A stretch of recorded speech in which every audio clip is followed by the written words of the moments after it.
प्रधानमंत्री नरेंद्र मोदी ने आज अपने संसदीय क्षेत्र वाराणसी से पीएम किसान सम्मान निधि योजना की 20वीं किश्त जारी की, जिसके तहत देश भर के लगभग 9.7 करोड़ किसानों के खातों में 20,500 करोड़ रुपए ट्रांसफर किए गए। केंद्रीय मंत्री शिवराज सिंह चौहान ने कहा कि आज मुझे खुशी है कि पटना के किसानों ने यह संकल्प लिया है कि वे केवल अपने देश में बने अपने लोगों द्वारा बनाए गए उत्पाद ही खरीदेंगे। इस बात की प्रसन्नता है कि पटना में किसानों ने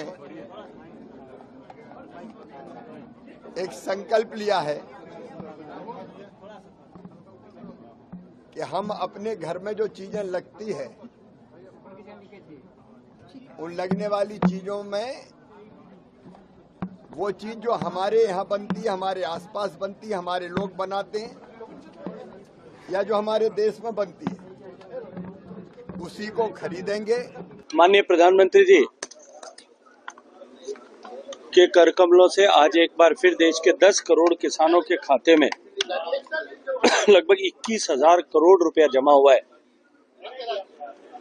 और ये 20वीं किश्त इसके साथ में देश के किसान के खाते में पिछले 6 साल में 40,000 करोड़ रुपया, 40,000 प्रति किसान के खाते में ऐसा लगभग 3.25 लाख करोड़ रुपया किसानों के खाते में जमा हुआ है। इसी कड़ी में हरियाणा में फरीदाबाद के सेक्टर 12 में आयोजित कार्यक्रम में केंद्रीय राज्य मंत्री कृष्णपाल गुर्जर ने कहा कि यह किश्त देश के 10 करोड़ किसानों के लिए 21,000 करोड़ रुपए की वित्तीय सहायता का हिस्सा है। उन्होंने विपक्ष पर निशाना साधते हुए कहा कि ऑपरेशन सिंदूर जैसे साहसिक कदमों को विपक्ष द्वारा ड्रामा बताना शर्मनाक है। देश के यशस्वी प्रधानमंत्री नरेंद्र मोदी जी ने देश के किसानों के, गरीबों के 55 करोड़ नए खाते बैंकों में खुलवाए, जिनके कारण आज ये पैसा सीधा किसानों के खाते में जाता है।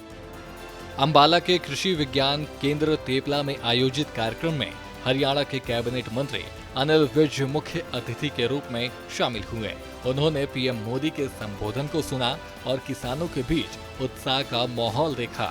इस दौरान किसानों ने हिस्सा लिया। अनिल विज को कृषि विज्ञान केंद्र के अधिकारियों ने सम्मानित किया। हमारे लिए बहुत ही गर्व का दिन है। यह उत्साह हमारे अन्नदाताओं को सम्मान देने का अवसर है। उनकी मेहनत, त्याग और समर्पण को मैं नमन करता हूँ। प्रधानमंत्री जी ने ये योजना शुरू की थी किसान की मदद के लिए और साल में 3 बार ये पैसे किसान के खाते में आते हैं। 2,000 रुपये, कुल 6,000 रुपये आता है। इसका महत्व तो बहुत है। जो किसान 2 कनाल की भी खेती करता है, 1 कनाल की भी खेती करता है, उसको भी मिलते हैं। उसके लिए बहुत बड़ी बात है। दूसरी ओर हरियाणा के कैबिनेट मंत्री कृष्ण बेदी ने कांग्रेस पर जमकर निशाना साधा। उन्होंने कहा कि कांग्रेस के शासन में अपराधियों को संरक्षण मिलता था, जबकि बीजेपी सरकार में बदमाशों के लिए कोई जगह नहीं है। बेदी ने बताया कि कांग्रेस के समय में 20 से 22 रुपए के चेक दिए जाते थे, लेकिन 2014 के बाद बीजेपी सरकार ने किसानों को सालाना 6,000 रुपए की 3 किश्तें देने का प्रावधान किया। पहले की सरकारों ने 22 रुपये और 20 रुपये के चेक दिया करती थी। हमारी सरकार जब 2014 में बनी तो हमने पहली सरकार बनते एक तय किया था कि एक खेत के अंदर चाहे 20 हिस्सेदार भी होंगे, 500 रुपये से कम का चेक हमारी सरकार नहीं बनाएगी। रोहतक में कैबिनेट मंत्री कृष्ण लाल पंवार ने विपक्षी विधायकों को एकजुट होकर जनता के हित में काम करने का ऑफर दिया। उन्होंने कहा कि बीजेपी ने हारी हुई सीटों पर अपने विधायकों को प्रभारी बनाया है ताकि जनता के काम तेजी से हो सके। पंवार ने बताया कि सभी विधायकों को विधानसभा में काम करवाने के लिए 3 करोड़ रुपए की गारंटी दी गई है और विपक्षी विधायकों को भी साथ मिलकर जनता की समस्याओं के समाधान का न्योता दिया गया है। आज वो 20वीं किस्त थी, जिसमें हमारे 20वीं किस्त में 9 करोड़ 70 लाख किसानों को 20,500 करोड़ रुपए की राशि डायरेक्ट खाते में भेजने का काम किया है। देश के प्रधानमंत्री ने किसानों को पूरा विश्वास दिलाया कि किसान हमारे देश के अन्नदाता हैं।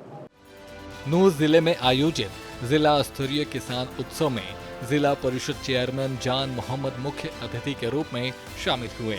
उन्होंने इस योजना के लिए प्रधानमंत्री का धन्यवाद किया और कहा कि यह राशि किसानों की आर्थिक स्थिति को मजबूत करने में महत्वपूर्ण भूमिका निभाएगी। पीएम किसान सम्मान निधि की 20वीं किश्त ने हरियाणा के किसानों में नया उत्साह भरा है। नूंह, फरीदाबाद, अंबाला, रोहतक में आयोजित कार्यक्रमों ने इस योजना के महत्व को रेखांकित किया है। ये योजना किसानों के कल्याण के लिए एक ठोस कदम है। ब्यूरो रिपोर्ट, सूर्या समाचार।